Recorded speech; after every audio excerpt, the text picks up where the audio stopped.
Mastopathie. Modification du sein bénigne. Définition. Le terme mastopathie recouvre toutes les altérations bénignes du sein, se manifestant par des gonflements, des nodules ou des kystes indurés. Ces altérations touchent souvent les deux seins et sont bénignes, en règle générale. Une forme grave de mastopathie peut cependant évoluer en cancer du sein. Le sein est constitué de tissus conjonctifs et de glandes. Lorsqu'une mastopathie survient, ce tissu se modifie. Une augmentation du tissu conjonctif entraîne un nodule et les modifications glandulaires donnent lieu à des kystes. Souvent, il s'agit d'une combinaison de nodules et de kystes. Environ une femme sur deux est atteinte d'une mastopathie au cours de son existence. Il s'agit donc de la maladie des seins la plus fréquente.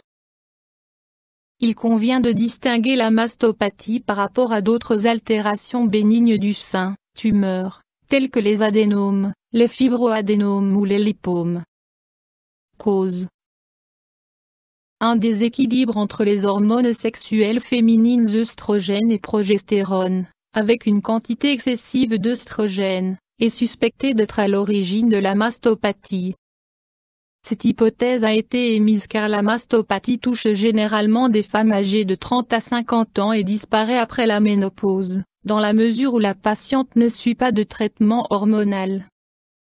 Un autre indice permet de penser à une cause hormonale. Les symptômes surviennent en fonction du cycle, plus précisément en fin de cycle, juste avant la survenue des règles. Une maladie thyroïdienne, hypo- ou hypothyroïdie, peut également être à l'origine d'une mastopathie. On distingue 3 degrés de gravité dans la mastopathie. Mastopathie de grade I ou mastopathie simple. Le tissu mammaire est épaissi, induré et peut présenter des kystes ou non.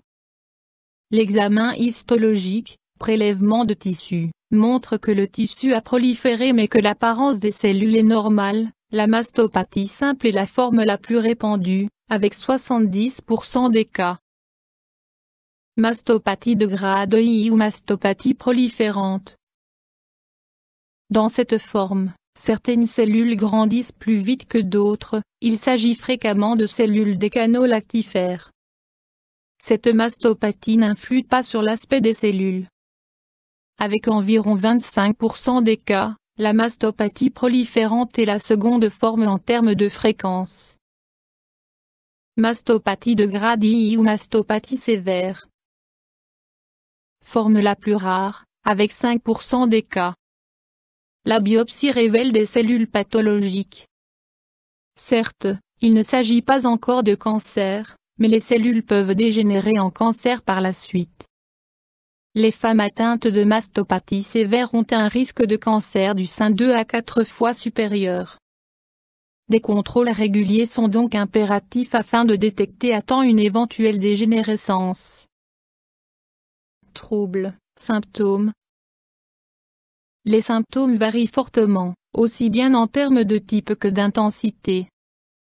Cependant, ni le type de symptômes, ni l'intensité ne reflètent le degré de gravité de la mastopathie. La caractéristique de la mastopathie est que les symptômes surviennent vers la fin du cycle, donc peu de temps avant les règles, syndrome prémenstruel. Élancement, sensation de tension pouvant aller jusqu'à des douleurs au niveau des seins. Nodules palpables, gonflement ou nodules indurés pouvant être palpés. Les nodules sont souvent disposés de façon extensive. Les patientes présentent souvent de nombreux petits nodules concentrés en plusieurs endroits. La sécrétion de liquide par le mamelon indique souvent la présence de kystes. Rappel, tout nodule palpé n'est pas synonyme de cancer. Cependant, toute modification palpable nécessite un contrôle médical. Il est essentiel que chaque femme s'auto-examine régulièrement. Examen, diagnostic. Anamnèse avec prise en compte des symptômes. Palpation des seins. Échographie. Mammographie. En cas de suspicion d'une modification maligne, biopsie. Options thérapeutiques. Il n'existe pas de traitement curatif de la mastopathie, seuls les symptômes sont traités. Les nodules ou kystes inesthétiques ainsi que les nodules suspectés d'être cancéreux peuvent être resséqués par voie chirurgicale. Des antalgiques peuvent s'avérer efficaces en cas de douleur. Les symptômes peuvent aussi être atténués par un gel contenant un gestagène. La mastopathie sévère, grade 3, est associée à un risque accru de cancer du sein. Une résection chirurgicale n'est pas forcément nécessaire dans l'immédiat, mais des contrôles réguliers doivent être effectués afin de déceler à temps une éventuelle dégénérescence cancéreuse. Complications possibles. Seule la mastopathie sévère peut évoluer en cancer du sein. Une femme touchée par les autres formes de mastopathie doit essayer de vivre avec. Mesures préventives.